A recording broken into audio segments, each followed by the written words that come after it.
Peace and welcome to the culture here on the Black Star Network. I'm your host, Farajii Muhammad, and I thank you so much for tuning in. Happy Monday, folks. First, we got a lot to talk about. First, let's talk about President Biden going down to a Black South Carolina church where a race tragedy happened to talk about democracy and hate. We'll talk a little bit about what the president had to say around that. Also, January 6th was this weekend. And we want to have a conversation, at least to look at how the retelling of the story may be dangerous for this country. So we'll talk a little bit about that. Also, we're going to be checking in with Dr. Bridget for this week's Reclaim Your Wellness, as she got some great stories, especially for the next generation. So folks, make sure y'all stay tuned. We got a lot to talk about. Join us in the conversation as we're streaming right now on Roland Martin's YouTube page and Roland Martin's Facebook page. And we want you to join us as part of our online culture crew. So stay with us. It's all happening on today's edition of The Culture here on the Black Star Network. Let's go.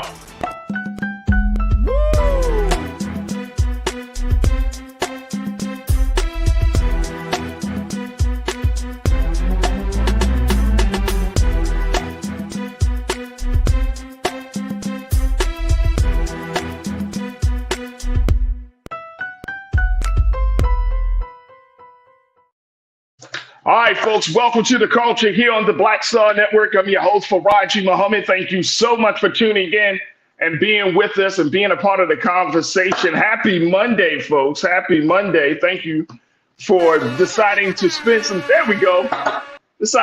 time with us this afternoon as we talk about the stories and the topics and the conversations that folks are having right now. Some of it are mainstreams and some of it's just like under the radar, but we appreciate you for tuning in and being part of the discussion. Folks, we got a lot to talk about.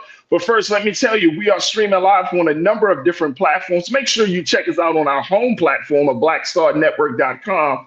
That's right, folks. That's where you can find all of our past shows, archive, streaming, all of the events that we have streamed, special conversations that Big Brother Roland Martin has had from everyone from gospel artists to many other folks from around the country.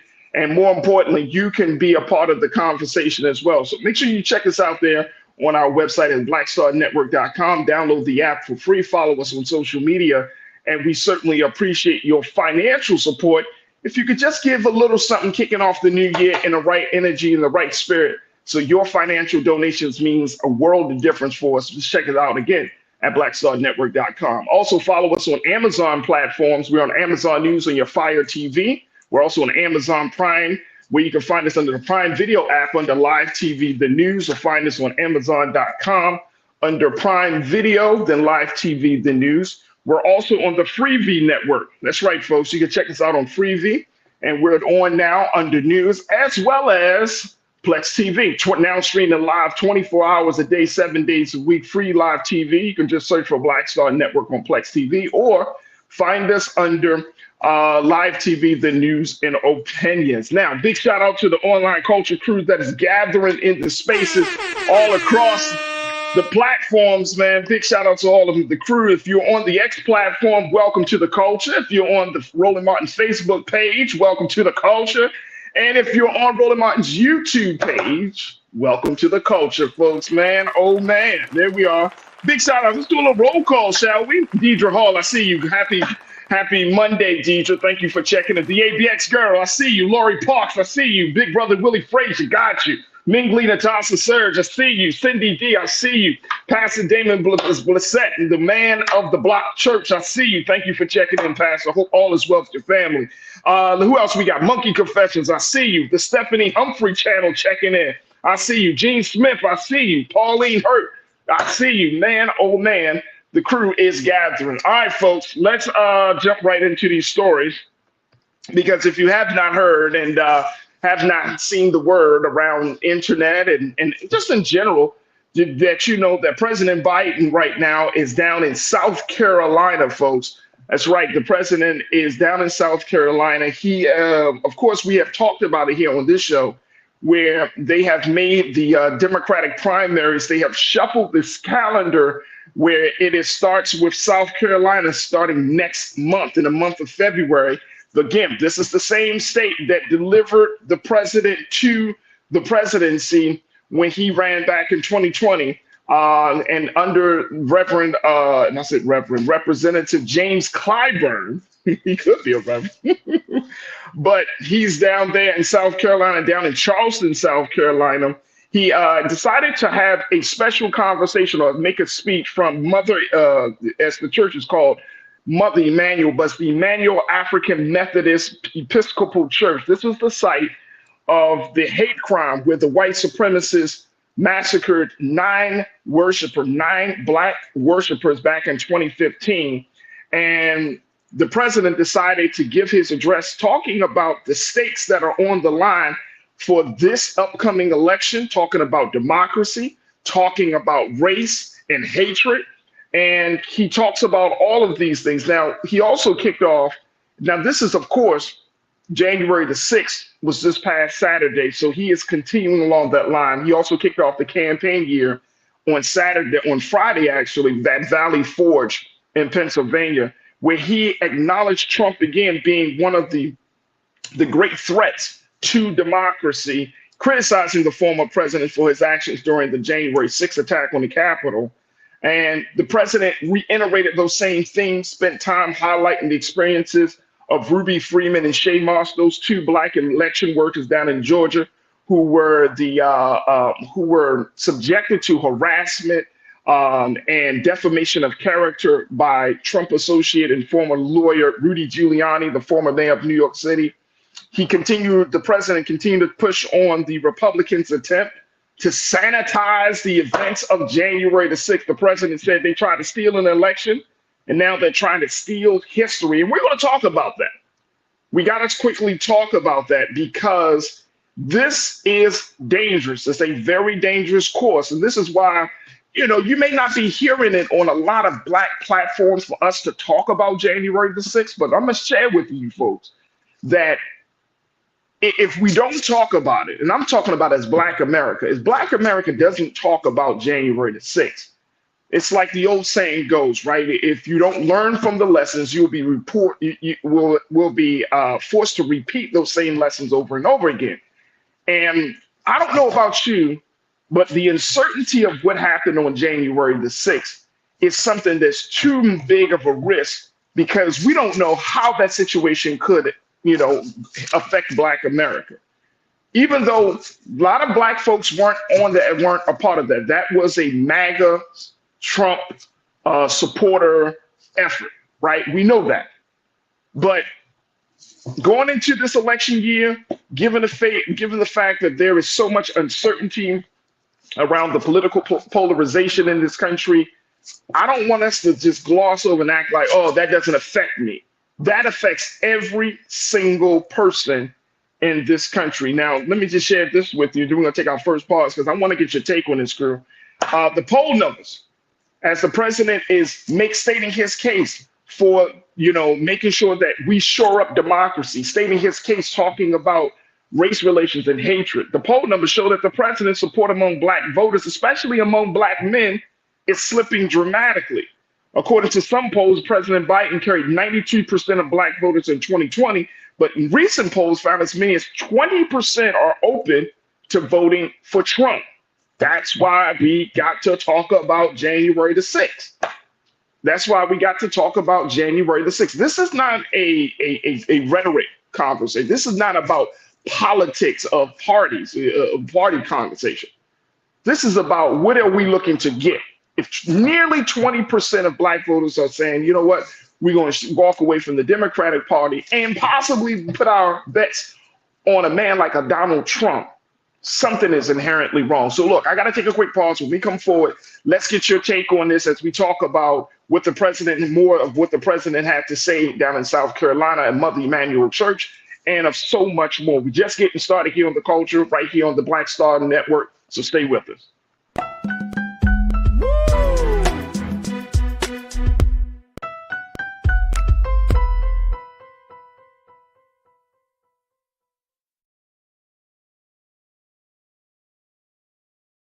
When you talk about Blackness and what happens in Black culture, we're about covering these things that matter to us, speaking to our issues and concerns. This is a genuine people-powered movement. There's a lot of stuff that we're not getting. You get it, and you spread the word. We wish to plead our own cause. Too long have others spoken for us. We cannot tell our own story if we can't pay for it. This is about covering us. Invest in black-owned media. Your dollars matter. We don't have to keep asking them to cover our stuff. So please support us in what we do, folks. We want to hit 2,000 people, $50 this month, raise $100,000. We're behind 100,000, so we want to hit that. Y'all money makes this possible. Check some money orders. Go to P.O. Box 57196, Washington, D.C. 20037-0196. The Cash App is $RM Unfiltered. PayPal is R Martin Unfiltered. Venmo is RM Unfiltered. Zelle is Roland at RolandSMartin.com.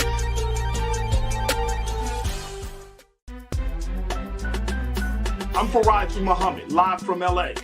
And this is The Culture. The Culture is a two-way conversation. You and me. We talk about the stories, politics, the good, the bad, and the downright ugly. So join our community every day at 3 p.m. Eastern and let your voice be heard. Hey, we're all in this together. So let's talk about it and see what kind of trouble we can get into. It's The Culture. Weekdays at 3, only on the Black Star Network. Folks, Black Star Network is here.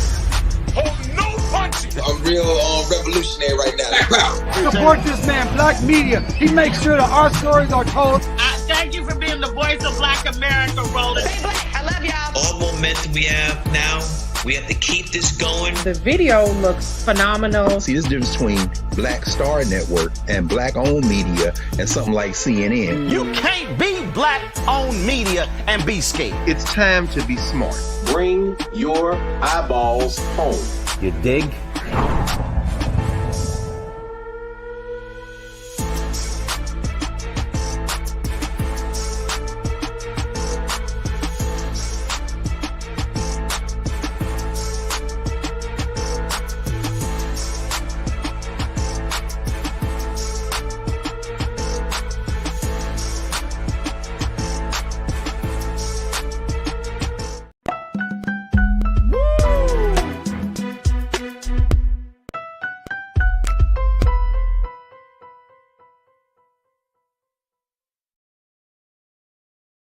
All right, folks, welcome back to The Culture here on the Black Star Network. I'm your host, Farajii Muhammad. Thank you so much for tuning in and being a part of the conversation as we're streaming live now on blackstarnetwork.com. We're also on our social media platforms of Roland Martin's YouTube page, Roland Martin Facebook page, and on the X platform.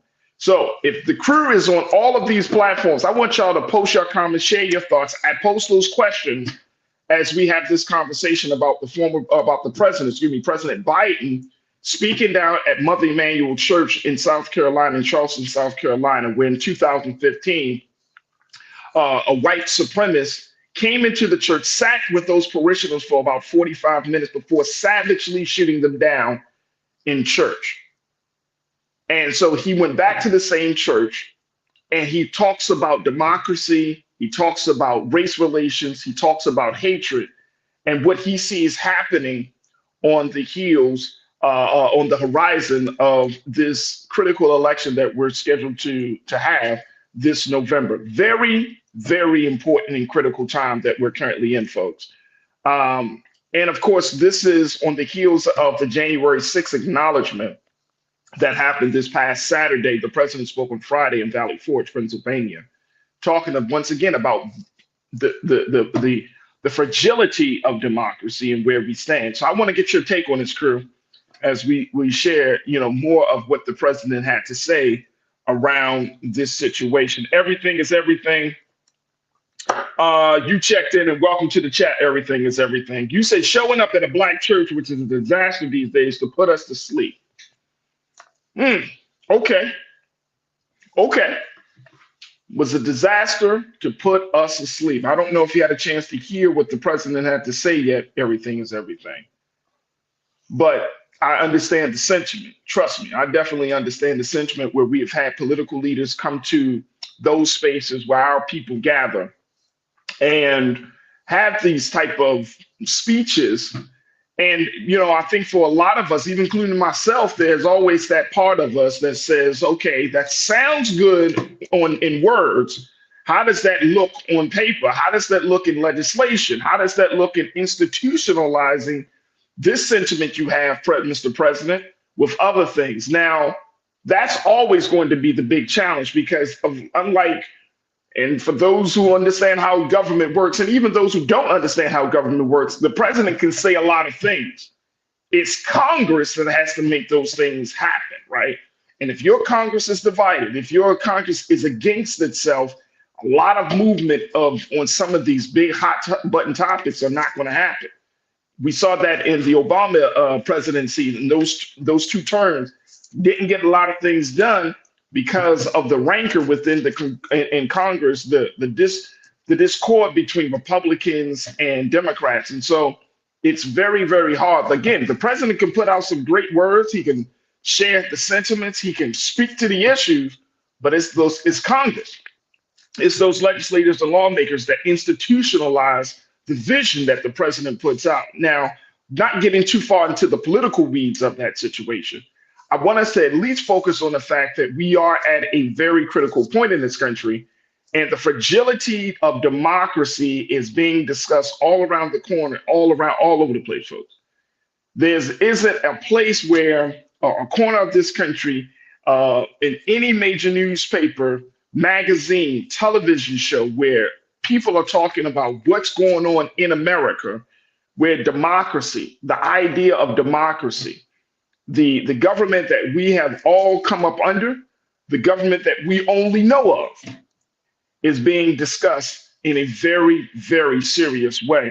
Now, the president, I just shared with you that the polls, based upon some recent polls, found as many as 20% of Black people are looking to leave the support of President Biden, and possibly, I'm not saying that it's going to happen, but possibly they're looking to put their support behind President Trump. Now, I want you to put these numbers in context, because President Trump has already had about a 12% support among Black voters based on other polls. Like roughly when he was running for president, he had garnered at least about 8 to 12% in those polls. So now they're talking about this 20%, and that could add a little bit more. But some people are saying a couple of things is going to be a challenge for this president. And speaking of President Biden, the shaving away of Black voters, and then the third party candidate question.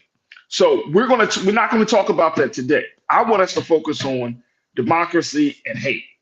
Now, the other thing that the president said at today's speech, he took a swipe at Republican candidate, and she served as the former South Carolina governor, Nikki Haley, who is also a presidential candidate, saying, quote, "For those who don't seem to know, slavery was the cause of the Civil War," referencing when she made those comments just a few days ago when asked the question, well, what do you think caused the Civil War? And she's talked about everything else except for chattel slavery. Again, this is a very dangerous precedent. If we can't even have a conversation, I want us to think about this. Think about if you were in a relationship with someone and you cannot talk to that person about something that is on your mind, your heart, and every time you bring it up, they seem to deflect. They seem to act as if you didn't say anything. They go through all of these changes to not acknowledge the fact that you are trying to address a serious issue within a relationship. That's what we're at in this country, folks. That's where Black folks are at. That's where white America is at. The fact is that we can't even address something that has happened over 100 years ago. We can't acknowledge that now.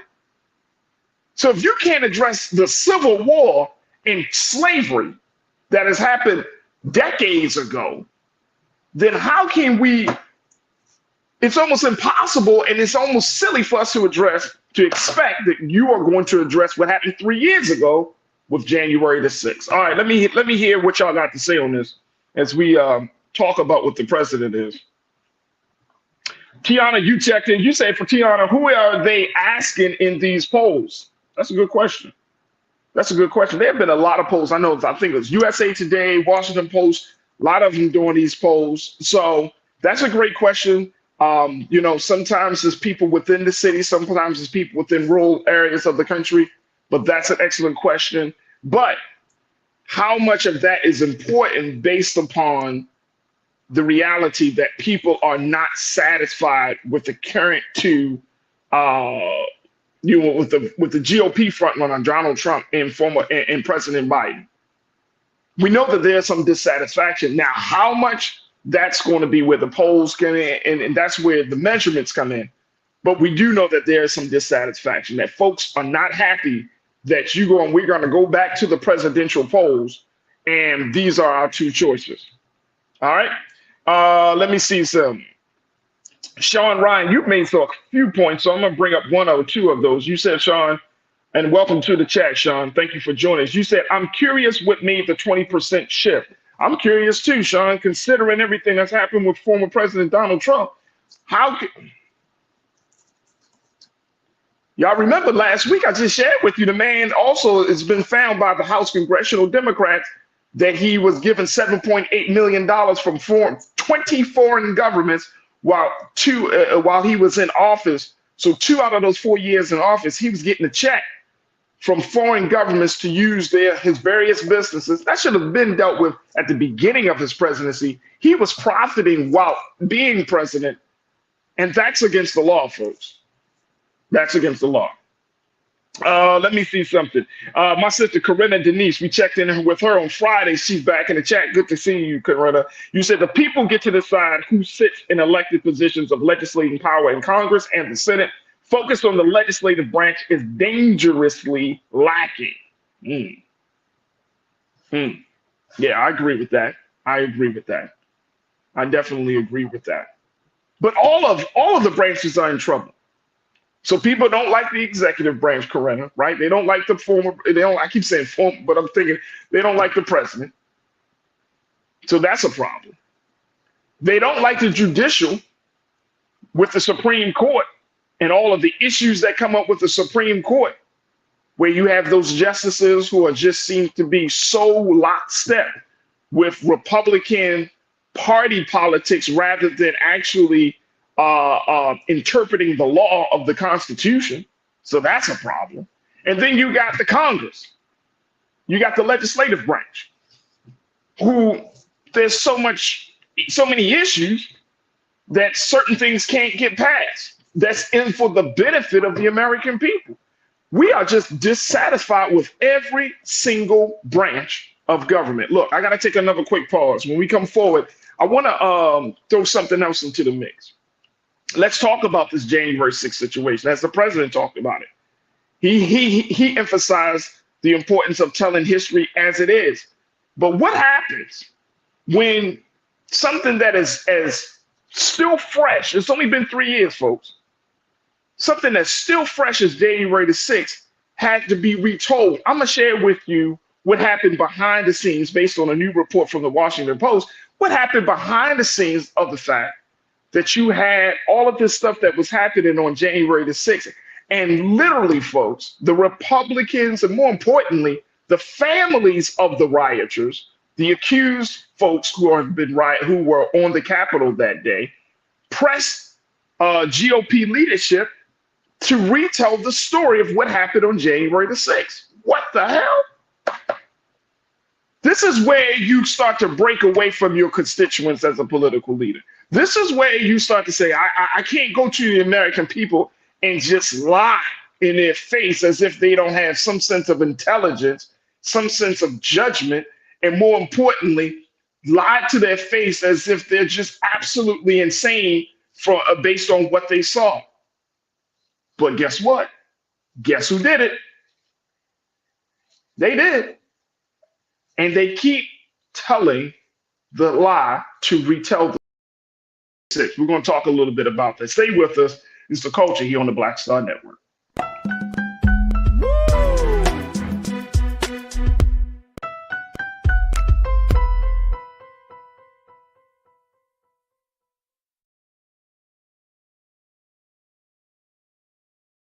Folks, Black Star Network is here. I'm real revolutionary right now. Support this man, Black Media. He makes sure that our stories are told. Thank Thank you for being the voice of Black America, Roland. Stay black. I love y'all. All momentum we have now, we have to keep this going. The video looks phenomenal. See, this difference between Black Star Network and black-owned media and something like CNN. You can't be black-owned media and be scared. It's time to be smart. Bring your eyeballs home. You dig?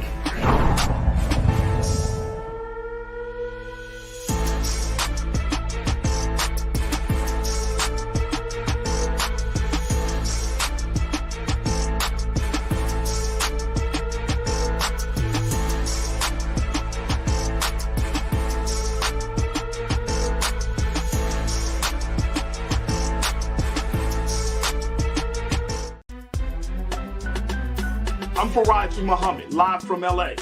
And this is The Culture. The Culture is a two-way conversation. You and me. We talk about the stories, politics, the good, the bad, and the downright ugly. So join our community every day at 3 p.m. Eastern and let your voice be heard. Hey, we're all in this together. So let's talk about it and see what kind of trouble we can get into. It's The Culture. Weekdays at 3, only on the Black Star Network. When you talk about blackness and what happens in black culture, we're about covering these things that matter to us, speaking to our issues and concerns. This is a genuine people-powered movement. There's a lot of stuff that we're not getting. You get it, and you spread the word. We wish to plead our own cause. Too long have others spoken for us. We cannot tell our own story if we can't pay for it. This is about covering us. Invest in black-owned media. Your dollars matter. We don't have to keep asking them to cover our stuff. So please support us in what we do, folks. We want to hit 2,000 people, $50 this month, raise $100,000. We're behind 100,000, so we want to hit that. Y'all money makes this possible. Check some money orders. Go to P.O. Box 57196, Washington, D.C. 20037-0196. The Cash App is $RM Unfiltered. PayPal is R Martin Unfiltered. Venmo is RM Unfiltered. Zelle is Roland at RolandSMartin.com.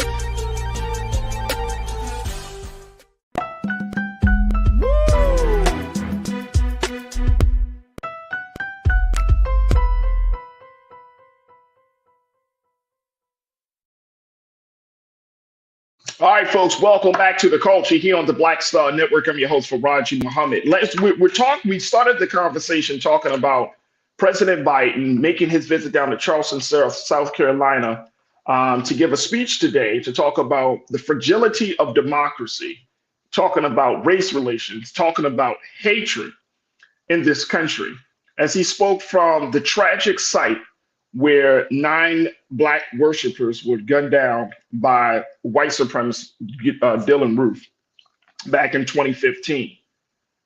And so 9 years later, the president revisits the same site, giving this speech. And guess what, folks? The sad part about it is that America really hasn't changed much in that critical area, of race relations and democracy. What we saw happening during the Trump period while he was in office was an unleashing, right? Was an unleashing. And we saw these things happening, right? So now we're at this point. We're at this point where Black America, white America has some critical decisions to make moving forward. And those decisions, some of those major critical decisions are going to have to be made this year, especially when we go to the polls in November. Now, before we get to the polls, we got to even handle the fact of where we are right now. Today is Monday, January the 8th. 2 days ago, January the 6th on 2021, 3 years ago to the day, 3 years ago, we saw the storming of the Capitol by MAGA supporters, Trump voters, folks who was just upset, white men, white women, who were so upset about the results that they wanted to disrupt the certification process. They called for the killing, the hanging of Vice President Mike Pence, Trump's vice president, the killing of other lawmakers. They took to the Capitol. One protester was shot and killed. She was shot in the chest because she was busting through the window. Other police officers were seriously beaten and injured during that situation. And as a result of that, even though many of you probably said that nothing happened, there were over 1,000 arrests made as it relates to January the 6th. 700 and plus people were charged. Proud Boy members, Proud Boy leadership, Enrique Tarrio and other folks who were identified were arrested, charged with sedition. Y'all remember the shaman, the dude that wore the horn? Crazy story about him. He was arrested. He was charged. He did like 2 years. Guess what this dude is doing? He's talking about running for office. He's seriously talking about running for office. This is the political space that we're in. Now, the Washington Post put out this piece on January the 6th this weekend. And I wanted to share something with you because if we do not talk about January the 6th, and I'm saying as Black folks in this country, if we don't have some serious conversations about how this process, some people call it an experiment. You know, Corinna, you say, hell, the whole thing is in jeopardy. If we don't talk about this, then guess who's going to feel the brunt of that? Not just white America, Black America. So we have to figure out how we're going to move forward with this whole thing called democracy. So they put out a piece talking about, this is from the Washington Post, how the GOP's rewriting of January 6th paved the way for Trump's comeback. I want to share with you a couple of passages from this piece, and I think you should read it if you have a chance for the Washington Post. But essentially, it says that pressure from family members and advocates for accused rioters was amplified by online influencers and right-wing media figures, leading lawmakers to minimize, excuse, and deny the violence and rehabilitate Trump. Let me just share with you the first one. Let's put up that quote real quick, please, Lise. Thank you. When the whole January 6th happened, Trump came out of office. He left office at less than 40% approval rating. He didn't know what he was going to do. According to this report, in those early months of lying low, Trump himself was not the main driver in rewriting Republicans' collective memory of January 6th. Attempts to minimize, excuse, or deny the violence of that day began with people returning home from the mob and intensified with family members of rioters, including the mother of a woman killed at the Capitol. Their cause became championed by pro-Trump writers Julie Kelly and Darren Beatty and amplified by prominent right-wing media figures. The grassroots and media pressure then spread from far-right lawmakers such as Representative Paul Gosar and Marjorie Taylor Greene to take over the Republican mainstream. Y'all see how this works? I want y'all to just take a look at how this whole situation works. So it really wasn't Trump necessarily. I'm finding that it wasn't Trump the driver, it was the people.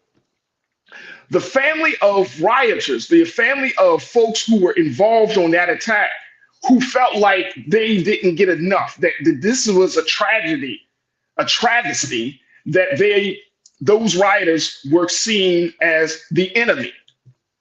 And guess what? They started going online. This is, and I'm saying this because this is like some form of grassroots organizing. And this is the beginning of how stories are retold.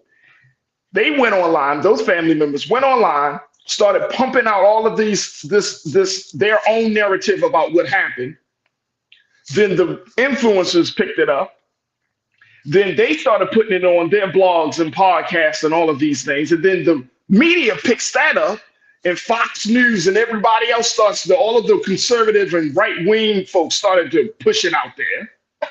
And guess what? That opened the door for President Trump to run again, to say, you know what? You got some momentum. So much so, they said that essentially when Trump was in his low period, he was kind of depressed from the whole situation. He started to see all this activity. They started to change the retelling. They said, I'm going to look this up, man, because this is powerful stuff, y'all. This is really, really powerful stuff.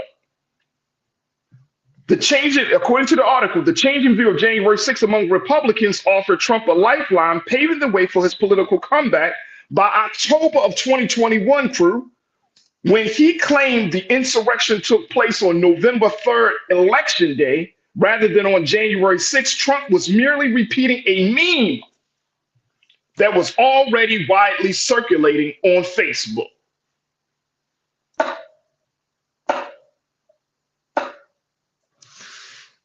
The man was brought back to political life by this growing sentiment. Then he put it out there that the real insurrection took place on November 3rd, election day. I got to take another quick pause.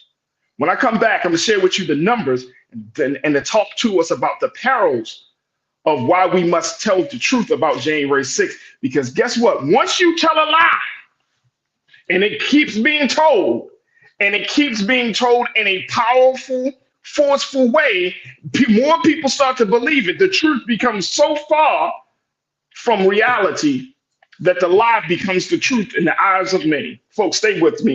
It's The Culture here on the Black Star Network.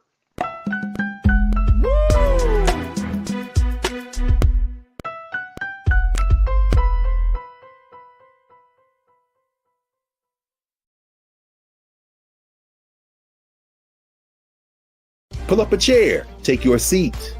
The Black Tape with me, Dr. Greg Carr, here on the Black Star Network. Every week, we'll take a deeper dive into the world we're living in. Join the conversation only on the Black Star Network.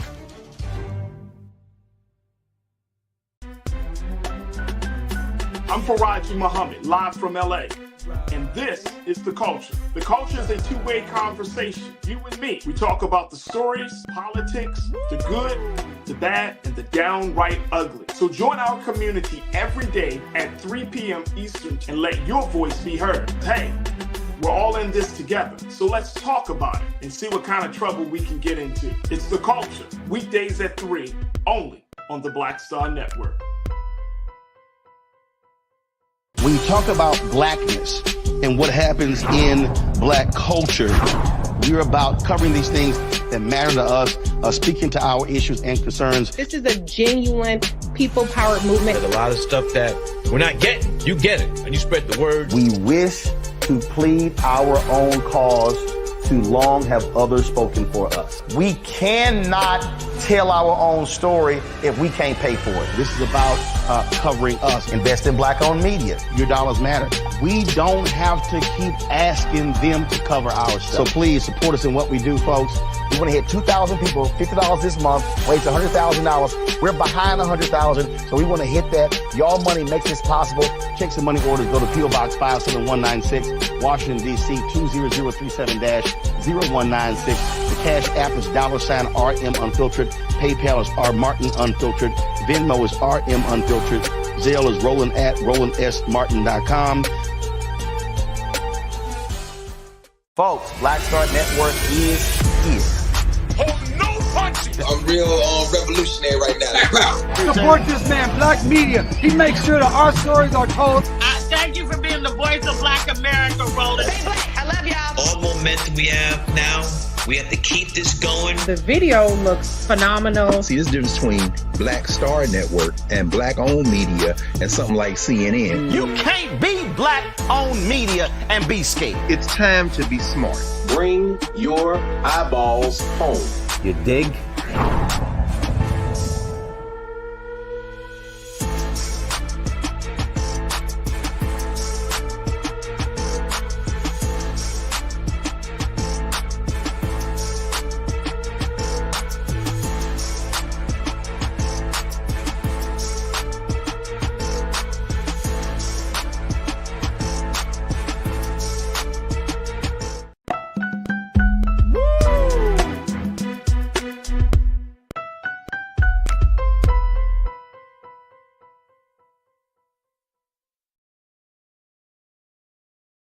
All right, folks, welcome back to The Culture here on the Black Star Network. I'm sharing with y'all, and crew, y'all can continue to post your comments as I see many of you are checking in from around the country. And again, I appreciate you for being a part of this conversation.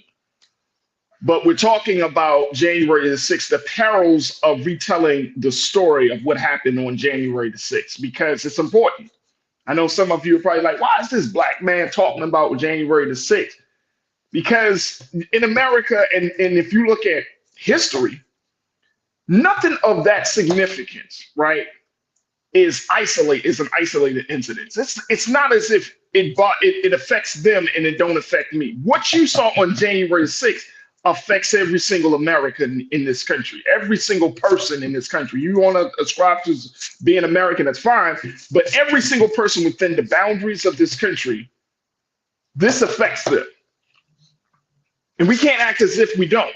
It doesn't. You know, we can't act as if all will go back to normal. I'm saying to us, it won't. And I'm looking at what the conversation, the talk is about this situation. And it's not a fire and brimstone conversation, but it's more of let's think through this moment so that way we can put ourselves in a better position where we don't begin on, and I'm saying Black America doesn't find itself on the back end of a situation that we can't get ourselves out of. We got to have some different conversations in this country. Now, look, let me share this with you. I was referencing the Washington Post article that talked about this. And again, this article is called How the GOP's Rewriting of January 6th Paved the Way for Trump's Comeback. And in this article, it referenced some recent numbers about how people have seen what we saw on January the 6th and how they see it now. Let's go to quote 2, please, Lise.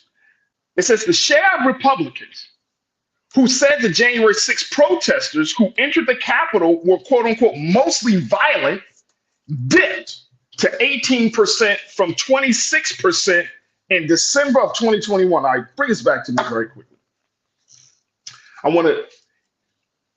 The insurrection happened in January of 2021. Most Republicans, the share of Republicans who said that they saw the January 6th protesters who entered the Capitol were mostly violent, was only up 26% by December. But then by that time, 26% during the course from January to December. So from the course of 2021, 26% of Republicans said that they were mostly violent.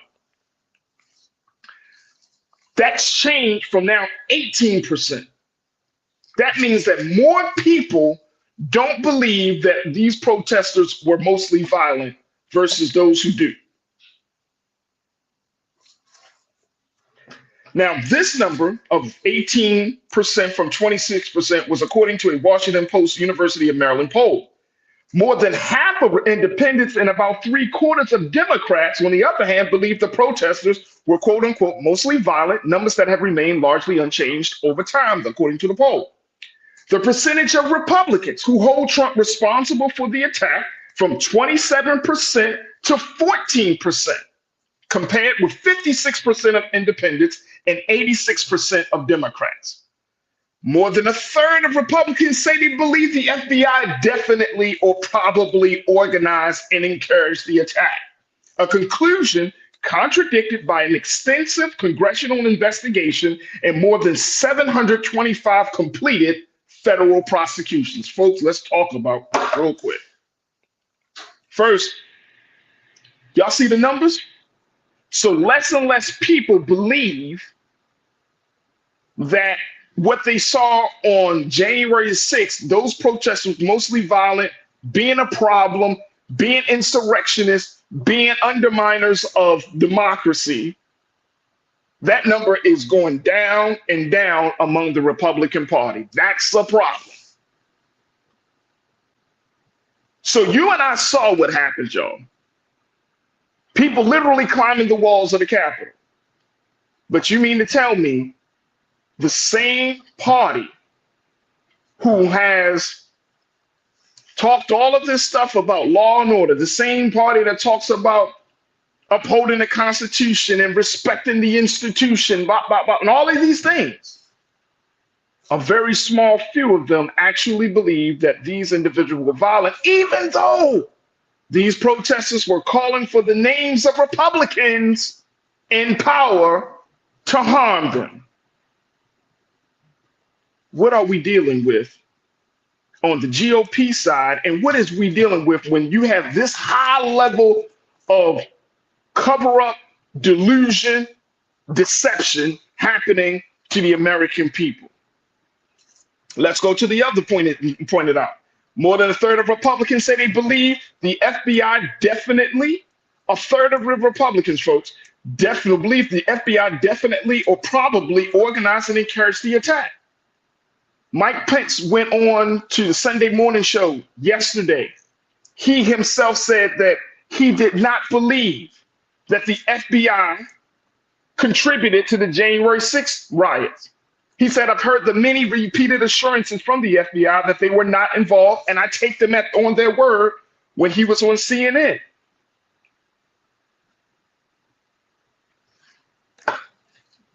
That's crazy.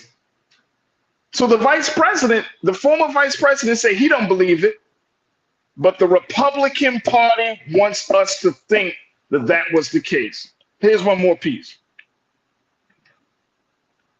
According to a Politico article that's scheduled, that's called Pence says he believes the FBI didn't contribute to January 6th. This is what happened with President Trump.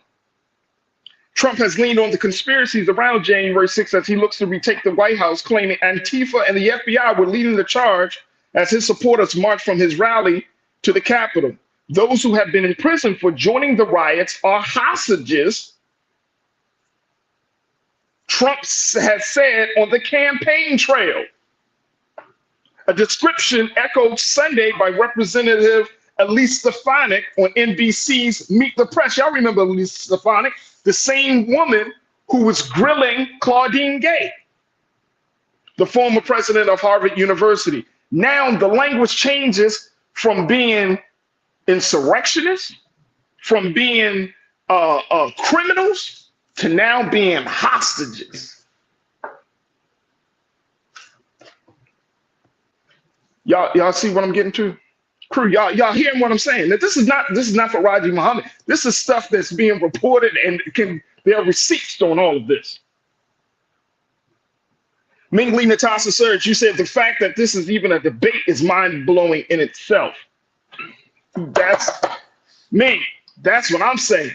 We all saw what happened on January 6th. We know what was going on.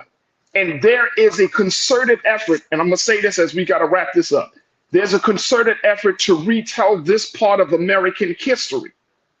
And since there's a concerted effort to retell this part of American history, you're trying to get the American people in a state of delusion to not believe what we know is happening. And that's a dangerous precedent that we are setting for this country. And yet we're supposed to believe that these folks who are looking to take back the White House, quote unquote, who are looking to get, you want us to believe that we should put our faith into liars and deceivers?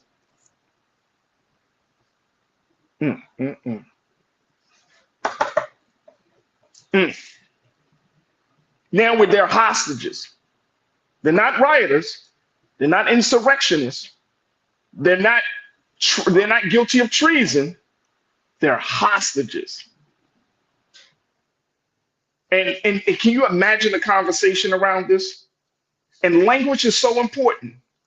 Language is so important that if we're not informed, if we're not exposed to the misuse of language to create a new narrative, which is why we even have this platform, that if we're not keen to these things, then some of us can fall into the trap of believing this stuff.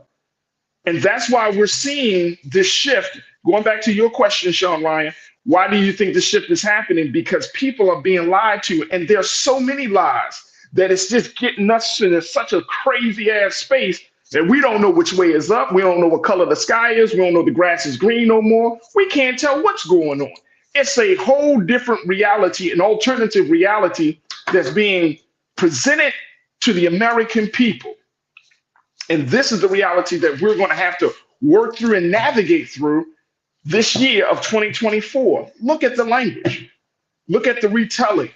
Look at the sentiment of the American people. Come on. I'm going to just say this very quickly. Real Brooklyn, all I saw on January 6th was a bunch of angry ass people who thinks they are entitled. Him,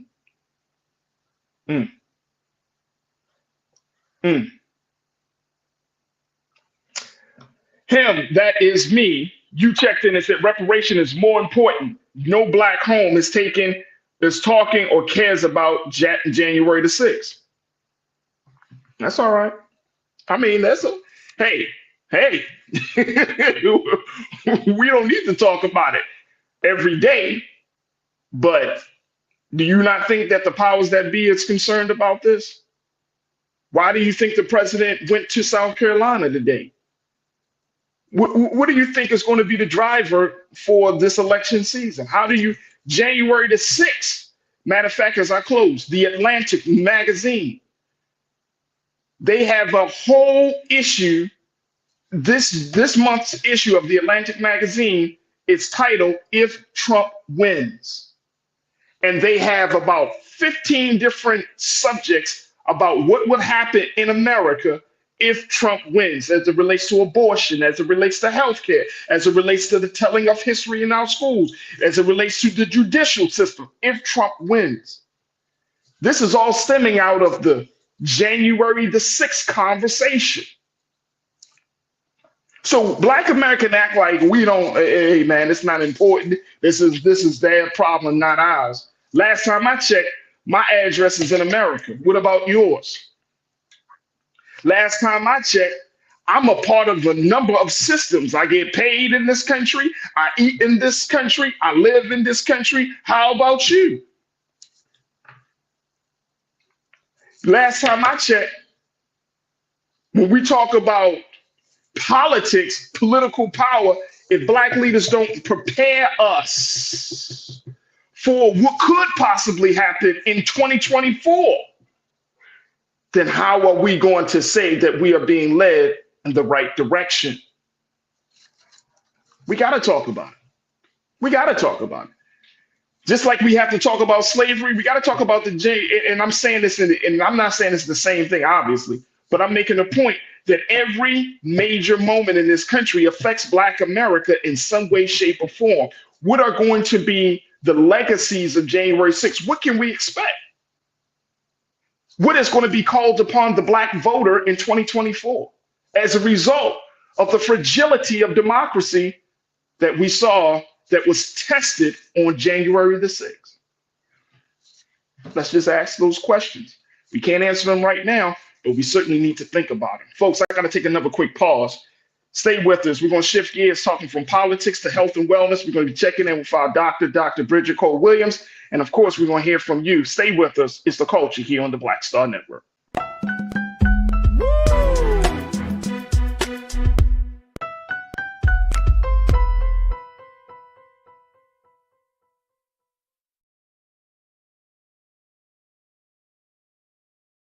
Pull up a chair, take your seat.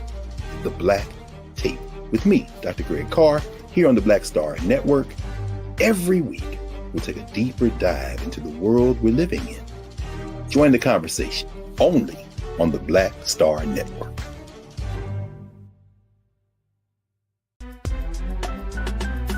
I'm Farajii Muhammad, live from LA. And this is The Culture. The Culture is a two-way conversation. You and me. We talk about the stories, politics, the good, the bad, and the downright ugly. So join our community every day at 3 p.m. Eastern and let your voice be heard. Hey, we're all in this together. So let's talk about it and see what kind of trouble we can get into. It's The Culture, weekdays at 3, only on the Black Star Network. When you talk about blackness and what happens in Black culture, we're about covering these things that matter to us, speaking to our issues and concerns. This is a genuine people-powered movement. There's a lot of stuff that we're not getting. You get it, and you spread the word. We wish to plead our own cause too long have others spoken for us. We cannot tell our own story if we can't pay for it. This is about covering us. Invest in black-owned media. Your dollars matter. We don't have to keep asking them to cover our stuff. So please support us in what we do, folks. We want to hit 2,000 people, $50 this month, raise $100,000. We're behind 100,000, so we want to hit that. Y'all money makes this possible. Checks and money orders go to P.O. Box 57196, Washington, D.C. 20037-0196. The Cash App is $RM Unfiltered. PayPal is R Martin Unfiltered. Venmo is RM Unfiltered. Zelle is roland@rolandsmartin.com. Folks, Black Star Network is here.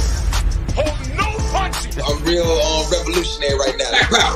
Support this man, Black Media. He makes sure that our stories are told. Thank you for being the voice of Black America, Roland. I love y'all. All momentum we have now, we have to keep this going. The video looks phenomenal. See, this difference between Black Star Network and black-owned media and something like CNN. You can't be black-owned media and be scared. It's time to be smart. Bring your eyeballs home. You dig?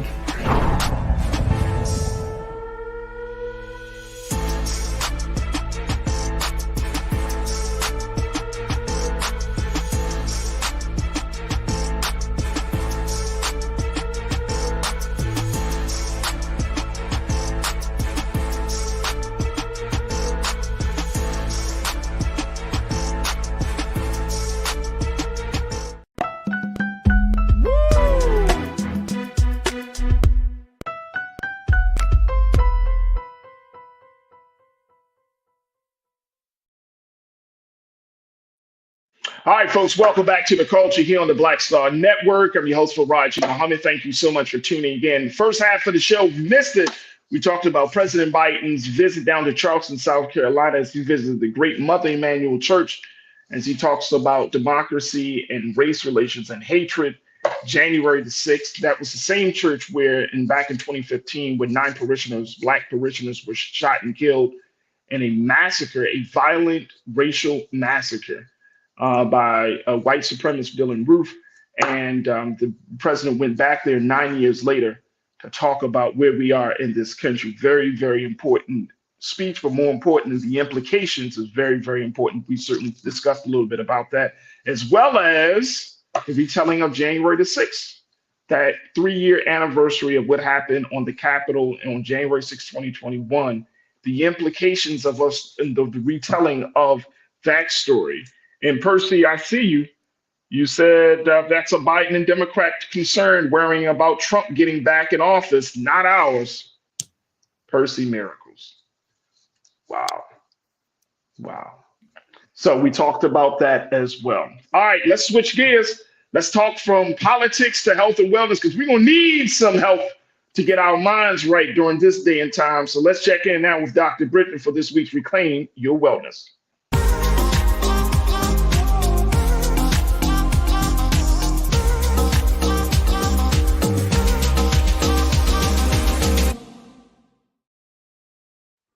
All right, Doc. Good afternoon. How you feeling? Great. How are you, Farajii? I'm good. I'm good. It's good to see you once again. Always looking bright and ready to bring us some new information. So I'm very excited about that. Yes. Let's talk a little bit of something. I saw this story about abortion, which is a hot button topic. Yes. A lot of people, a lot of women especially, are very concerned about what the new restrictions will be from state to state. I've been reading some stories, Doc, about how some women are traveling over state lines to get this procedure done. But now there's something new that's on the market where women are stocking up on abortion pills to avoid these restrictions. Talk to us about that. What Absolutely. is that about? I think there's been just a lack of information that's been out there. And I think when we've been talking about abortion and rights and what women may be experiencing or choosing, a lot of people think traditionally of a medical procedure. However, there have been medications that have been available actually for a little while now. And over half of abortions that occur in this country are actually medication abortions. So where you're using a combination of Pristone or Misautin to be able to, and I probably butchered the pronunciation on that. Not necessarily my forte, but where you use a combination of these medications to have a medication abortion up to about 10 or 11 weeks into the pregnancy. And so this has been the trend here for a while now. But of course, with a change in legislation or just worrying about what are the options going to be, many women have been choosing to buy ahead of time, precautionary purchases.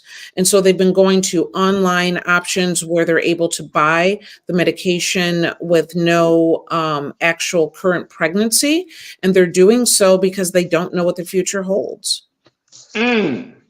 All right. So what in terms of these abortion pills, like what is it supposed to do for a woman's body?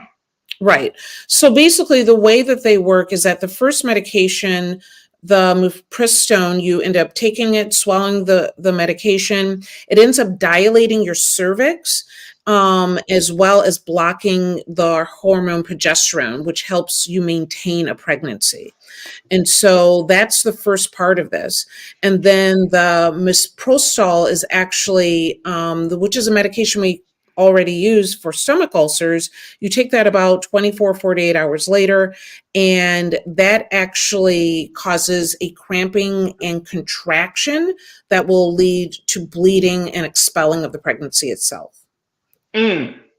And this type of medication with these pills, are they available where? Because is this like over-the-counter medication or? Typically it's something that you're getting a prescription. Sometimes they're given in the doctor's office or clinic, or a prescription is given, and or even by telehealth. What's not by telehealth now, right? And so you're able to purchase them that way. You have to go to a pharmacy to be able to get them, but it is an option for people, particularly in that first trimester, if they're considering terminating the pregnancy. Now, what about the role that physicians like you're a family doctor, you help folks kind of come to some understanding and some decisions on how to move forward, especially in a case like this. What are you and your colleagues? What would you recommend? What are folks saying about this whole process here? I mean, so the medication itself, or medication altered pregnancies, meaning, years ago I had people that missed, not even to the point of missing their period, but had intercourse the night before, believe that there's a possibility of getting pregnant. There's a way of even manipulating how you take birth control pills to make sure that you don't get pregnant. So the idea of using medications for either terminating pregnancies or for assuring that you're not getting pregnant is not something entirely new. And obviously it's much less traumatic typically than if you're doing a procedure, which can be much more involved, right? So I think it depends on the physician and where they stand on this. I've always been someone that believed women had choices, and it was none of my business what other, we all have our own decisions, right? And Right. I'm not here to judge any one woman in the decisions that she makes. My job is to make sure they have the information so that they can make informed decisions, whatever that may be. But there are definitely doctors that I work with that won't even prescribe birth control pills because, as far as their religion orientation, they believe that birth control pills should not exist. And so they wouldn't necessarily judge the patient. They would send that patient to myself or maybe another practitioner to even prescribe them because of how they personally felt. And I don't necessarily have an issue with that at the end of the day, simply because this is such a hot topic and it's so personal. I have a problem with someone who would say, I won't prescribe it and you cannot have access to it. But if they say, I'm uncomfortable, but here's someone that can help you, we have to work within our comfort level, right? Right. Absolutely. But as far as how I think physicians are taken aback, obviously. A lot of people worked really hard for Roe versus Wade. And it's not that these people are pro abortion, but they are pro choices, right? And Right. that as Americans, we have fought hard so that people have choices, and that it was not for us to judge what those choices might be, but that people had options. And we've worked hard for that in this country. And so I think that's more of the issue more than anything. Look, we got to take a quick pause, Doc, but I want to get your take on the fact that a lot of women, US women, are looking to stock up on these abortion pills, but they're not going to an American company. They're Yeah. actually going to a European telemedicine company. Yes. And I'm wondering, what are the potential pros and cons of that? And of course, since we're talking to Black folks, how does this play out for Black women and particularly Black girls? Yeah. Young girls who feel like, I was in a situation and I decided to make a decision on my own. Let's talk a little bit more about that. Folks, we're just getting started with Dr. Bridge. We're going to pick her brain talking about everything from abortion pills to everything else relating to health and wellness. Join us in the conversation. Post your comments or share your questions as we're streaming live on Roland Martin's YouTube page, Roland Martin's Facebook page, and I would love to have you as part of this discussion. Stay with us. More with Dr. Bridget and with you right here on The Culture on the Black Star Network.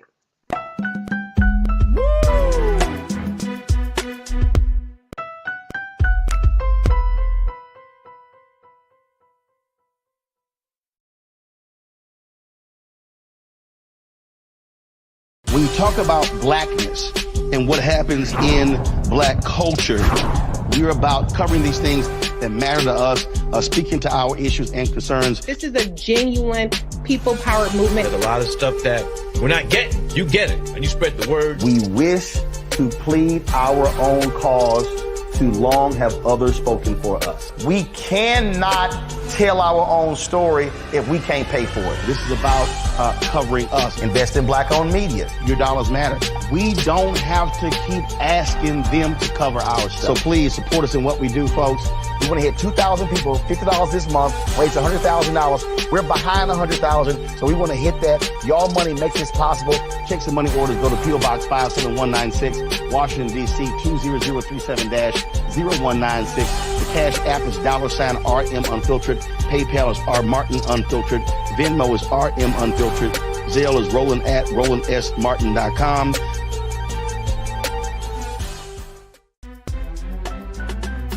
I'm Farajii Muhammad, live from LA.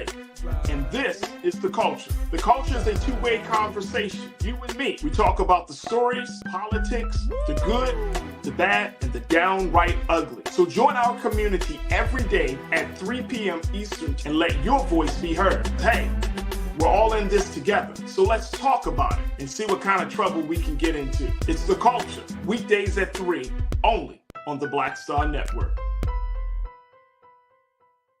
Folks, Black Star Network is here. Oh, no punching! I'm real revolutionary right now. Support this man, Black Media. He makes sure that our stories are told. Thank you for being the voice of Black America, Roland. Stay Black. I love y'all. All momentum we have now, we have to keep this going. The video looks phenomenal. See, this difference between Black Star Network and Black-owned media and something like CNN. You can't be Black-owned media and be scared. It's time to be smart. Bring your eyeballs home. You dig?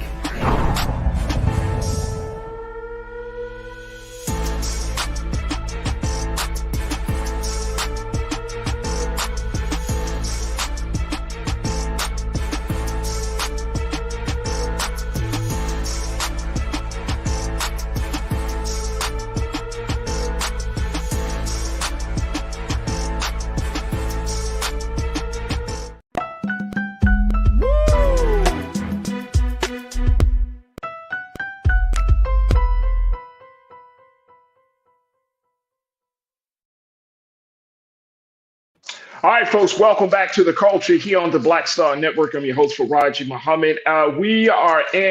Today is Monday, so we're checking in with Dr. Bridget Cole-Williams for this week's Reclaim Your Wellness. And she talks to us about this phenomenon of how U.S. women are stocking up on abortion pills, especially given the news about restrictions from state to state around the abortion issue, Mhm. and more importantly, how this latest surge of pills is changing how women see, or at least having the conversation and the impact that it has on their bodies. Doc was just sharing with us just a little bit about the impact, the effects of these pills, the access. That's the next thing we have to talk about, and Mhm. more importantly, how it affects Black women and Black girls, because that's part of the big conversation. Right. So, Doc, let's talk a little bit about first access. There's this company called Aid Access, which Mhm. is a European online telemedicine service. This is where they're finding that a lot of US women are getting abortion pills. Aid Access received about 48,400 requests from across the United States for so-called advanced provision from September 2021 through April of 2023.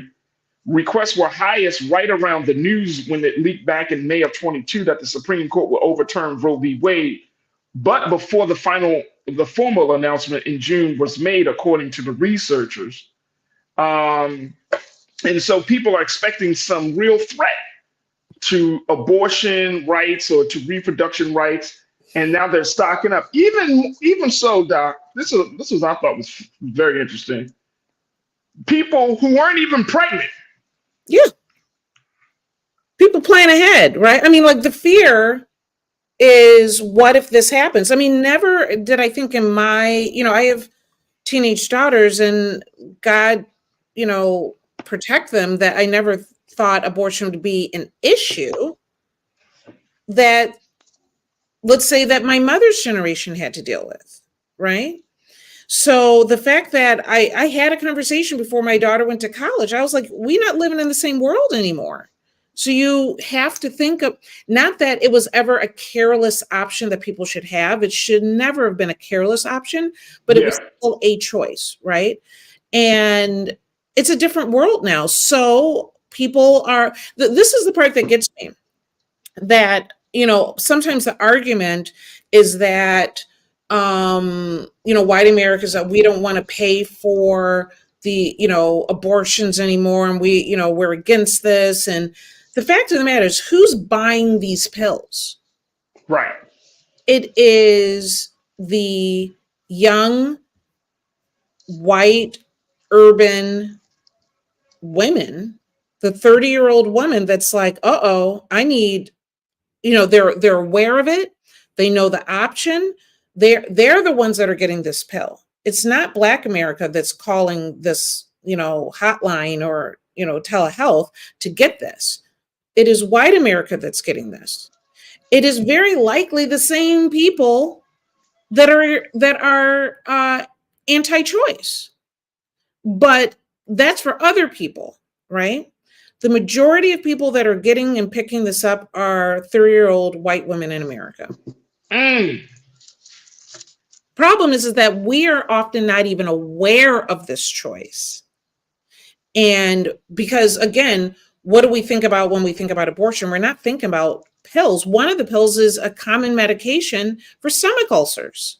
We're not thinking about pills. We're thinking about a traumatic procedure. But white America is very well aware of these pills. And the fact of the matter is, one of the pills is going to be up for the Supreme Court to decide if they actually want to ban it. And so when you're talking about getting the medication from a European company, it's because those medications are still available there, and they're also willing to ship it to the US, and they're not breaking any laws that might be an issue in America for that. So yeah, they're getting it from another country. They're stocking up on it. I bet when the day comes and abortions are not available and these medications are not available, those boxes, you want an investment? Right. I'm not saying it's a good thing. I'm here to share the story. Yeah. But I think that's what people are doing. I don't think they're doing it just for themselves. How many do you need for yourself? That's a great question. And really, real quick, I got two questions. So the first one is, do you feel like, and I don't, and look, when I just talk about this, round in my network, but do you feel like now abortion is being used as birth control? That There is you're an issue. finding that a lot of women are just saying, well, I'll just abort the baby. I think there's a small population of people that have gotten into a space where it became easy to do it. For a lot of people, it's a struggle and it's emotional and it's difficult. Yeah. But let me also say, for some people, it depends on what you think of this, meaning some people really don't consider it life, and it's not a difficult decision, because if you don't see it as life, if you see it as, I just need to start my period, you don't have the same connection there, right? And so it is too complicated of a procedure just to look at it as birth control, because we do have birth control. There was a time. No, I agree. I agree. There was a period of time we didn't have birth control pills, right? There weren't. Yeah. There was a time where the only birth control was maybe condoms at best. Right. And so you have options. Let this be the very last option, right? But yeah, I think there's a subset of I think people think it's more people that think light of it than they're actually. That's what I'm talking. And that's exactly what I'm talking about, Doc. Just in terms of culturally, and I mean, we understand like medically, there's a lot more that's involved in an abortion procedure and the impact that it has on your body, because you might want to abort today, but say 5 years down the line, when you are in a better position, more stable relationship, or you're with a partner who says, look, I want to have children. And then now your body is so, you know what I'm saying, it might not be able to conceive anymore. Right. So you can have I'm just saying, procedures that can cause some medical damage, right? Yeah. Yep. And that, of course, is a horrible situation to be in. And so, so you don't take it lightly. Don't take any medical procedure lightly.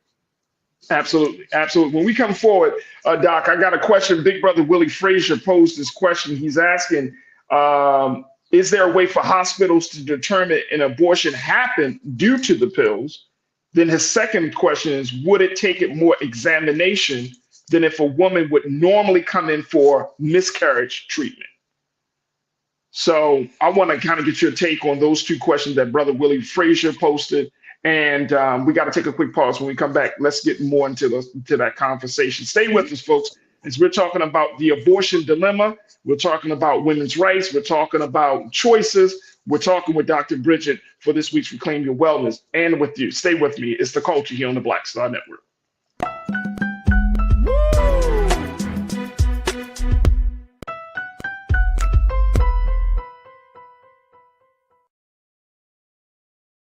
Pull up a chair, take your seat. The Black Tape with me, Dr. Greg Carr, here on the Black Star Network. Every week, we'll take a deeper dive into the world we're living in. Join the conversation only on the Black Star Network. Hi, I'm Dr. Jackie Hood Martin, and I have a question for you. Ever feel as if your life is teetering and the weight and pressure of the world is consistently on your shoulders? Well, let me tell you, living a balanced life isn't easy. Join me each Tuesday on Black Star Network for A Balanced Life with Dr. Jackie.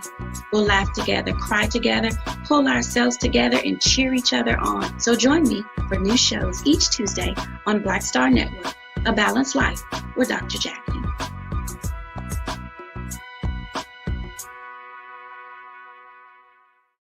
Don't you think it's time to get wealthy?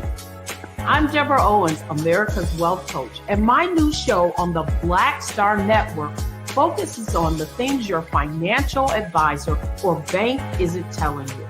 So watch Get Wealthy on the Black Star Network.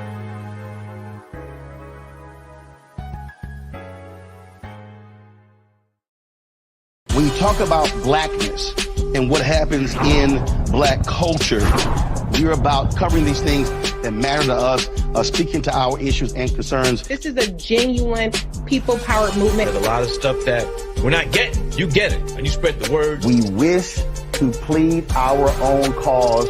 Too long have others spoken for us. We cannot tell our own story if we can't pay for it. This is about covering us. Invest in Black-owned media. Your dollars matter. We don't have to keep asking them to cover our stuff. So please support us in what we do, folks. We want to hit 2,000 people, $50 this month, raise $100,000. We're behind 100,000, so we want to hit that. Y'all money makes this possible. Checks and money orders go to P.O. Box 57196, Washington, D.C. 20037-0196. The Cash App is $RM Unfiltered. PayPal is R Martin Unfiltered. Venmo is RM Unfiltered. Zelle is Roland at RolandSMartin.com. Hatred on the streets, a horrific scene, a white nationalist rally that descended into deadly violence. White people are losing their damn minds. As an angry pro-Trump mob storms the U.S. Capitol, we've seen We're about to see the rise of what I call white minority resistance. We have seen white folks in this country who simply cannot tolerate Black folks voting. I think what we're seeing is the inevitable result of violent denial. This is part of American history. Every time that people of color have made progress, whether real or symbolic, there has been what Carol Anderson at Emory University calls white rage as a backlash. This is the rise of the Proud Boys and the Boogaloo Boys. America, there's going to be more of this. Here's all the Proud Boys, guys. This country is getting increasingly racist in its behaviors and its attitudes because of the fear of white people. The fear that they're taking our jobs, they're taking our resources, they're taking our women. This is white fear.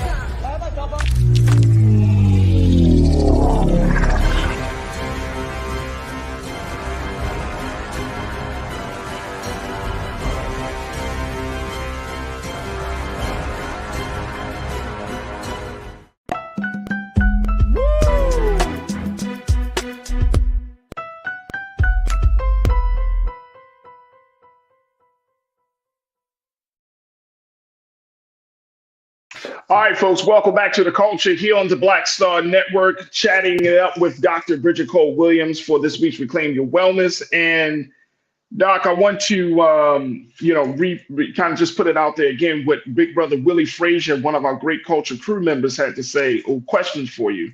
Mm-hmm. He said, question for the doc, is there a way for hospitals to determine if an abortion happened due to the pills? Would it take more examination than if a woman would normally come in for miscarriage treatment? What are your answers to those questions? Okay, so the first question is, can they tell that you've used the abortion pills? Right. I think that depends on when someone comes in, right?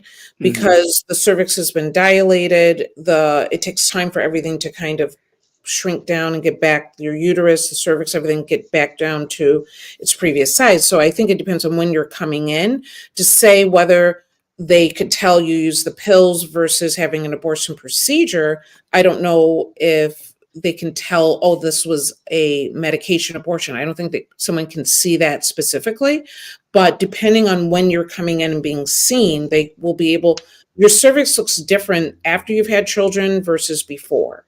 Okay. And if you're coming in when your cervix has not shrunk back down to size yet, and your uterus hasn't shrunk back down to size yet, that might be obvious. Okay. And then the second question to Willie's 2-point question, he said, would it take more examination than if a woman would normally come in for miscarriage treatment? Okay, so I don't understand the question. What takes more examination? I'm not. Brother Willie, let's get some clarity on that question, and then we can talk about that. But you're saying that essentially, like a woman, your body will go through some changes. Doctors will be able to tell.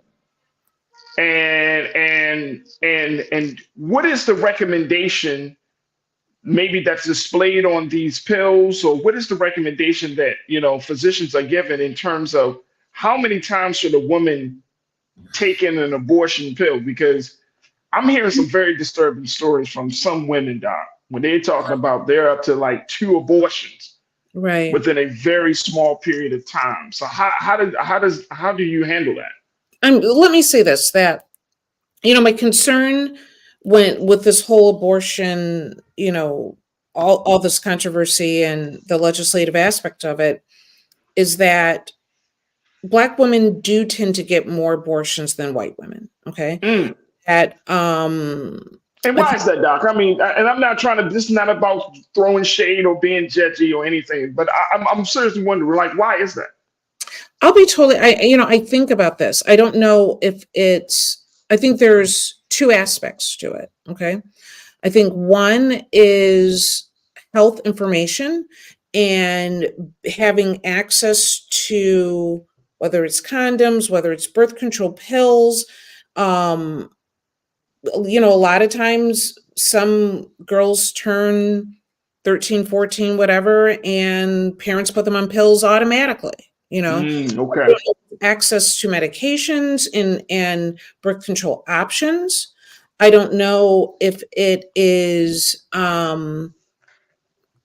looking at, abortions differently, meaning that sometimes in white households, there's not as much of it as it used to be, but it's like, oh, well, go ahead and get married.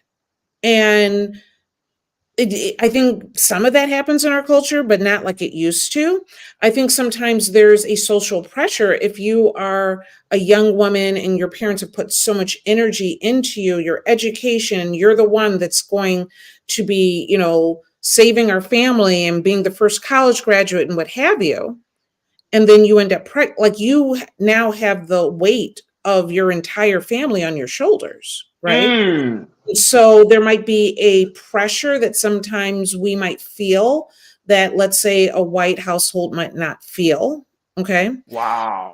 I also think that when you're young and you deal with anxiety and depression, when you don't see a future, when you don't see life options, and you come sometimes from a dysfunctional setting, then engaging in early sexual activity from someone who's giving you the attention that you're not getting at home can occur.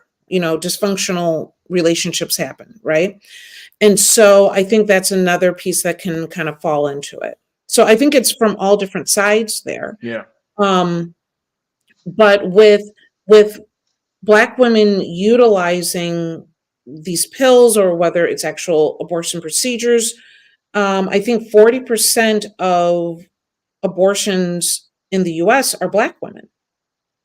And so my concern is, how does this affect our health system? How does this affect, because what we've learned the first time around before Roe versus Wade is that not lack of legalization does not stop the abortions from happening. It goes back alley. It goes to unlicensed providers. It goes to, women taking all sorts of concoctions and things that they've heard about to have the same procedure that can cause illness and death and infection. So the one thing that bothers me when people talk about this, because let me say, I've never been pro-abortion. I've always been pro-option. Okay. And what bothers me about this is that the long-term implications of this is not even being considered. When you take away a service or something that people are depending on, there should be something it's replaced. Something's got to be put in its place. There's no vacuum here. Okay. And so if I stop, your pain medication, your pain doesn't go away because I stopped the medication. So I need to have some suggestion or option for you and educate you on that if I'm taking away the medication I've been giving you all this time. So when we're taking away abortions as an option, tell me what we're putting in its place. Are we making a huge abstinence campaign? No. Right? Are we what are we doing instead? I mean, it's done, but I feel like it's done by idiots, because you just can't take away something and not put something else in its place, because people will continue to do what we've done for many, many years before this. And that is going to be dangerous. You know what? And I'm so happy that you pointed this out. I didn't think about the implications of this on all the way down to that level you just described. So that's understandable, and which is why the abortion conversation is not just a political conversation. It's as much as cultural, because it still comes down to choices. It still comes down to um, us having an understanding about, like you said, the pressures that we put on Black girls and Black women, but particularly Black girls, because that's what I've been hearing, Doc. That a lot of these incidents of abortion happen when a young girl turns 18, 19, 20 years old. She's dealing with somebody and she's thinking about the long term. She's thinking about how her parents and her family is going to respond. She's thinking about all of it. So a lot of those decisions are made at that time in that age range, right? That based on my conversations. But then later on in life, she may say, oh, I want to get a child, but now her body may not be up to par to be able to conceive. And so it becomes this other thing. Very quickly, Brother Willie sent a clarification. He said, would it take a blood test or something to that effect to determine what caused the miscarriage? Hope that clarifies. Does that clarify for you? So the miscarriage is the miscarriage. You won't be able to do a blood test that says, oh, you took these medications, or you had this procedure, or you had a natural miscarriage. Like, there's nothing. Obviously, you have increased levels of hormones and other indicators, HCG, what have you, when you're pregnant. So could someone within a fairly quick period of time do a blood test and say, wait, why do you have so much HCG in your system? Why do you have, elevated estrogen and progesterone level? Like, that might clue someone, but someone's looking for something, right? And the HCG levels start to drop fairly quickly. And so again, you wouldn't be able to tell what type of abortion happened or miscarriage, but if for some reason someone was getting blood work right within, a short period of time, but you would have to know to test. HCG is not something we just test for no reason. So I would have to be looking for that. So I don't know if that helps or not. Absolutely. I hear you. And I know this is a big question. I'm kind of debating on whether I should ask this to you, but I'm going to toss it to you as it relates to this, Doc. And we got about like 30 seconds before we take our final break. But people are saying that there should be more promotion of marriage. So Jupiter 1000X Ice said, promote marriage in Black communities. You see most Spanish and Asian cultures promote marriage instead of single parent homes. We promoting downfall. Pastor Damon Blissett said something along the same lines. Black people are not looking at marriage as an option today. How much of that conversation affects this decision to have an abortion? I mean, clearly, is that a good option? I can't answer. How is that a good option?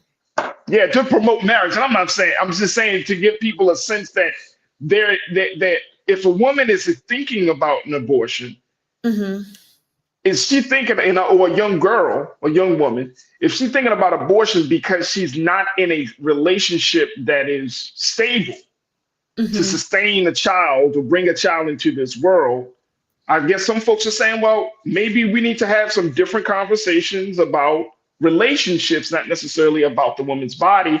And that way we can create a different culture around having strong relationships, which will encourage a woman to not even have to go through the abortion process. Yes, that is true. If we had a stable foundation that was viable and healthy, and that might decrease the amount of abortions. I see that.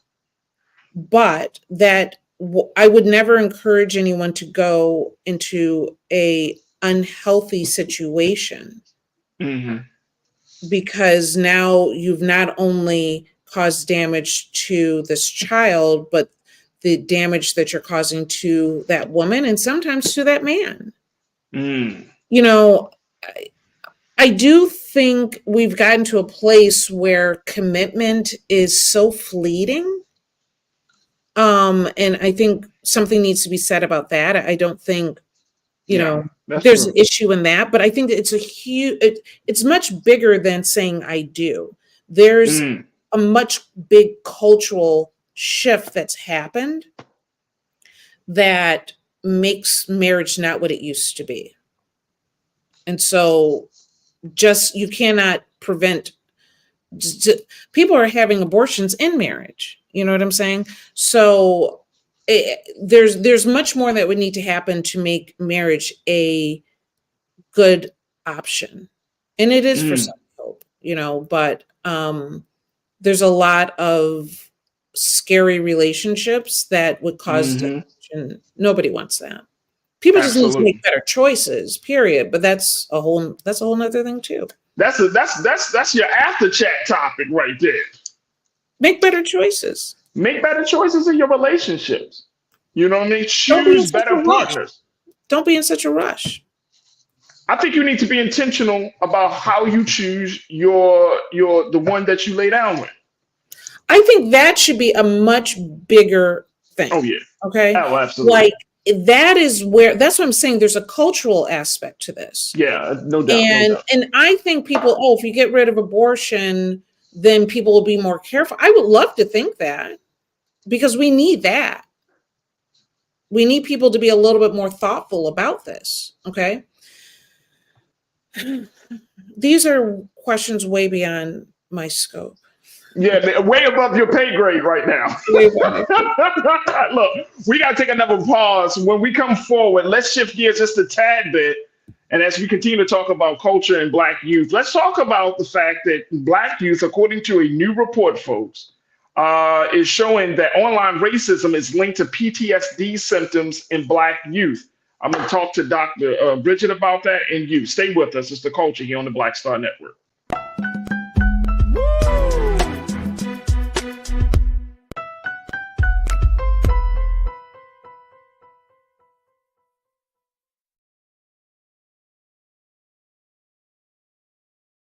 Black Star Network is here.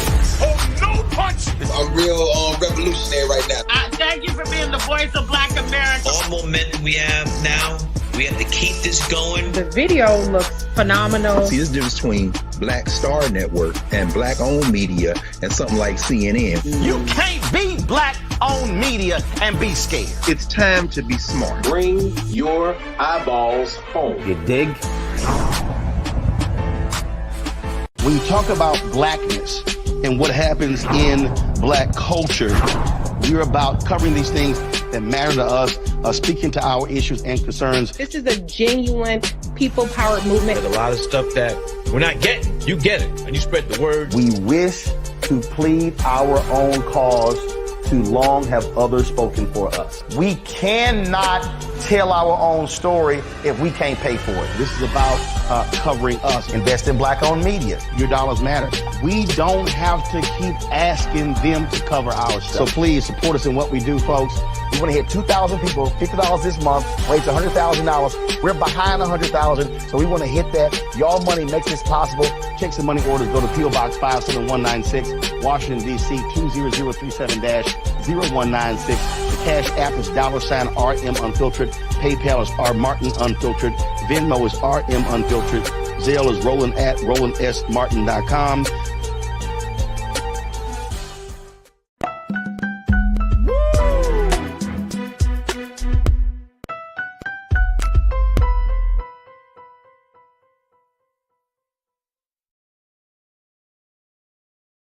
All right, folks, welcome back to The Culture here on the Black Star Network, chatting it up with Dr. Bridget, as we do on Mondays, as we're talking about Reclaim Your Wellness.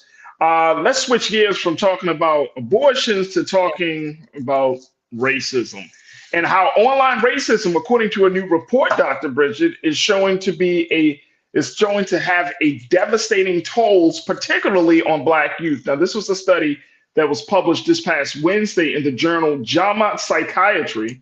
Mm-hmm. And Black children and teenagers who experience racial discrimination online may develop symptoms related to post-traumatic stress disorder, PTSD. Mm-hmm. And of course, there are certain PTSD symptoms that researchers have found were also potentially linked to suicidal thoughts. Yeah. The suicide rate of Black youth, according to NBC in this report, has risen over the past 2 decades.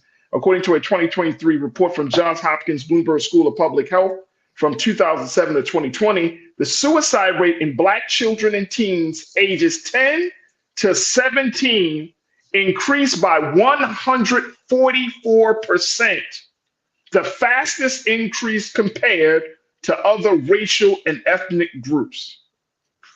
Damn. Honestly. You know, it's funny because there was a point in time where, you know, in being lied about or whatever, we would always look at suicide was not a Black problem. It wasn't something that was a part of who we were or how we manage things or an option. And again, culture has changed.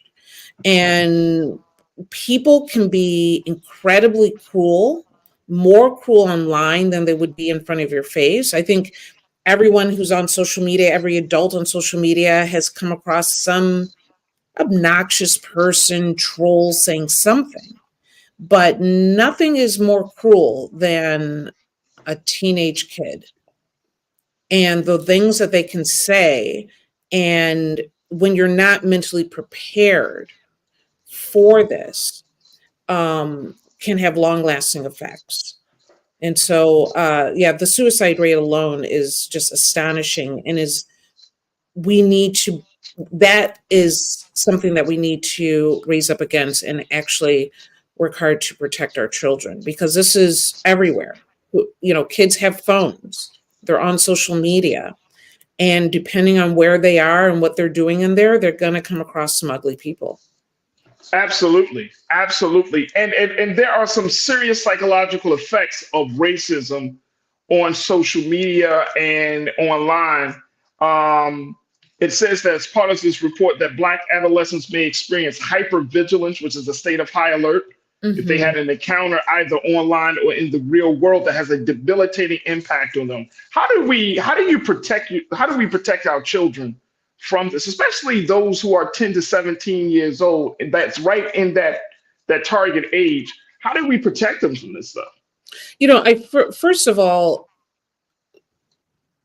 the delaying how quickly we give kids phones in the first place, right? Delaying their access to the social media aspect of this. And I know that that's so difficult now because it's so widespread, right? But delaying how quickly they're on these sites and the access and how much time they spend on these sites is one thing, right? Right. Now that they're not getting as much access to it, then really having conversations about this country, this world, how children behave, it's bullying at the end of the day. Really giving a solid foundation of Black self-esteem. And sometimes if you're in a situation where everyone you see and interact with is Black, that's uplifting. But if you are not prepared to deal with white America and you start getting into some of these group chats or whatever it may be, and kids at school, and you send your kid out to whatever school for a better education, they need to be prepared for what can happen and how limited these kids can be in their perspective so that they know what to do about it. Keep open communication. When you're asking how did school go today and they say fine, that's not good enough. Ask them about racism, ask them about who their friends are, ask them if they ever said anything that was a little off. How did you respond? And make sure they know there's an open door to help manage this. And if anything is going on online, say, how do you deal with a troll? How do you deal with a bully online? We don't have those conversations. Do you continue to engage? Do you say no, thank you, and back out? Like, how do you manage that? Do you learn how to disengage with those people because that's not somebody that you want on your feed? Absolutely. Absolutely. I think those conversations are important, Doc. And Dr. Amanda Calhoun, who was referenced in this report, in this article from NBC News about this issue, said that the high rates of suicide in Black children and teens stems from offline factors fueled by anti-Black racism, including adultification, criminalization, and the success of punishment on Black children. Adultification, criminalization, success of punishment on Black children, and anti-Black racism. And when we look at online, and I'm talking about even on those online spaces where Black folks visit, right? Like either the videos that we watch, the videos of beatings and shootings and all types of stuff happening to Black youth. We're talking about adultification, how Black girls are adultified sexually, Black boys are criminalized and at a very young age. And then you have this anti-Black sentiment that's coming from school districts, from political spaces, from social spaces, from music and media. I mean, it's a lot. It's a lot. And the thing is that if the parents of these children, of Black children, aren't, for lack of a better word, conscious enough to see all of these things happening, then that child really doesn't have, it's almost like that child doesn't even have any lifeline, a life support to get out of the waters of all of this madness that's around them, right? They don't have a context. And I was just thinking over the break, we have to be vigilant in seeking the truth, and we have to fight for our sanity and our consciousness. Like every single day as Black folks in this country, you gotta feed some good stuff into your head. It's not enough to just say, tune in, or to expect that people are going to tell you the truth, that people are going to show you a positive view of yourself. This is a responsibility that has to be placed on ourselves. And more importantly, we can't expect schools to do it either now. So we're going to have to cultivate that within our own children.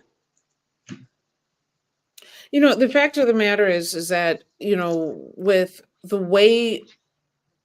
way things have changed, and that they have this outside option, right? Like we used to send our kids to school, we put them in sports and programs, we kind of knew who their friends were for the most part, and we had this bubble, and we would try to do our best to control and make sure that that bubble was a safe bubble.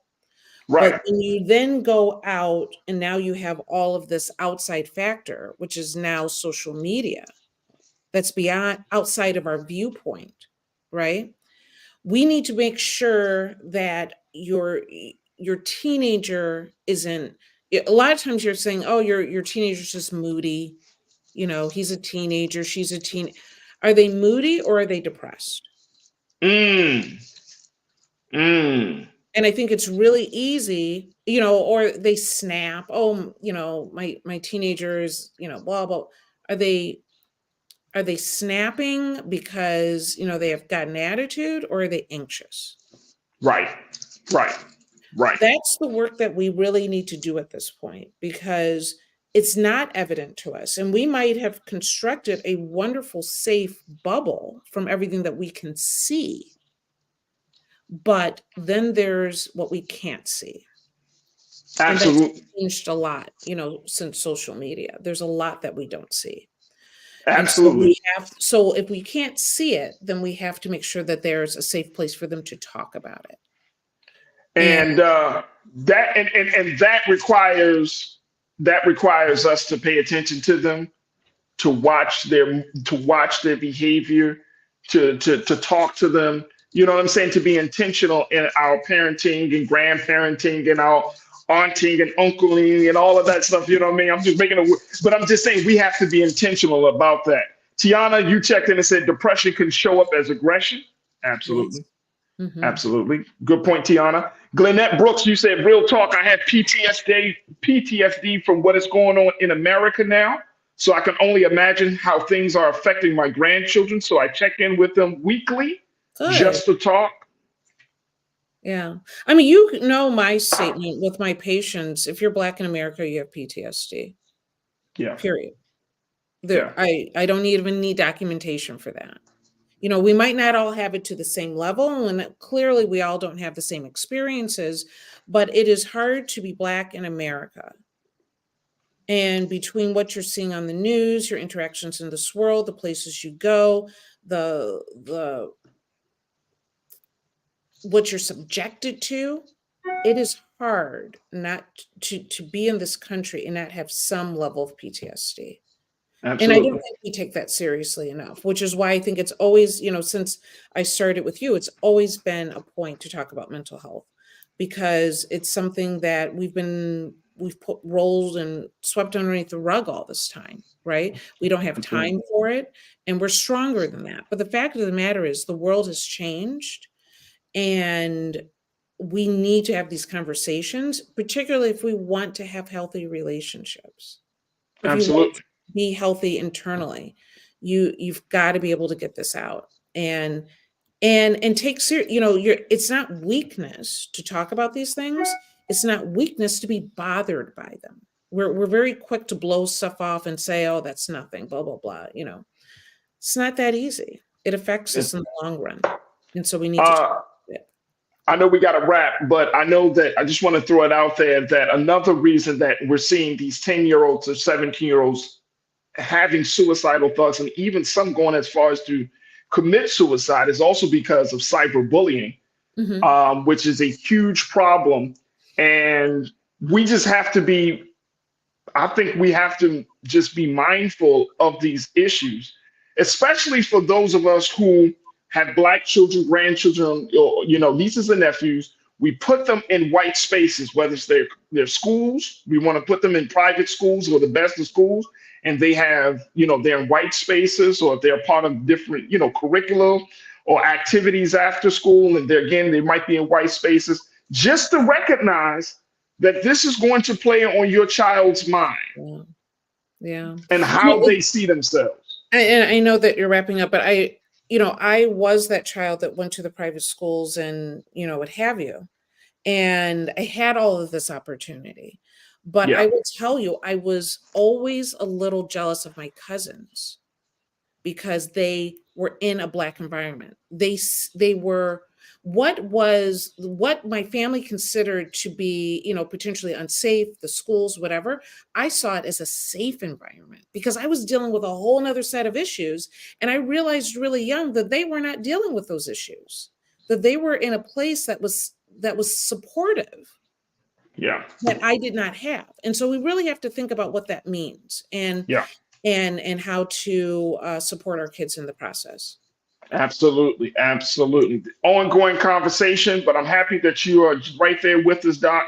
And I appreciate you so much for giving us your insight about that, as well as the big conversation around abortion. How can people follow you? Tell us if there's an after chat for the day. Break it down for us, Doc. Absolutely. So definitely you can always follow me on Instagram or Facebook, Dr. Bridget MD.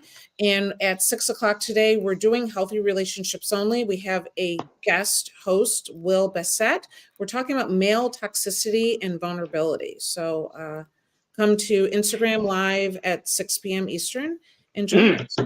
There it is right there. Dr. Bridget Cole-Williams. You can find her here on The Culture every Monday. She hasn't missed a Monday yet, y'all. If she misses a Monday, she'll come on another day in the week. But so I'm so super grateful for her. But she's always bringing us some insight and, more importantly, sharing some great information on how we can get ourselves healthy and make sure that we stay well. Dr. Bridget, thank you so much for being so good for the culture. Absolutely. Thank you, Farajii. You're welcome. All right, folks, that's going to do it for us. I thank each and every one of you for tuning in. My online culture crew checking in from the X platform, Facebook platform, as well as our YouTube crew. So thank you. Make sure you do your due diligence. If you enjoyed the show today, make sure you go to our website and check us out at blackstarnetwork.com. Download the app for free. Follow us on social media at Black Star Network. And we ask for your financial donation to continue to support us in this space that we're in as we power through creating content and having conversations that's just for you. So you can go to our website today at blackstarnetwork.com. That's going to do it for me. Kicking off the week very, very strong. So make sure y'all do your due diligence. Make sure you stick around for Roland Martin Unfiltered at 6 p.m. Eastern time. Remember this, never be afraid to challenge what's wrong. Stand for what's right while being yourself in the process. God willing, we will talk tomorrow for another exciting edition of The Culture. Right here, only here, exclusively here on the Black Star Network. Talk to you soon. Peace.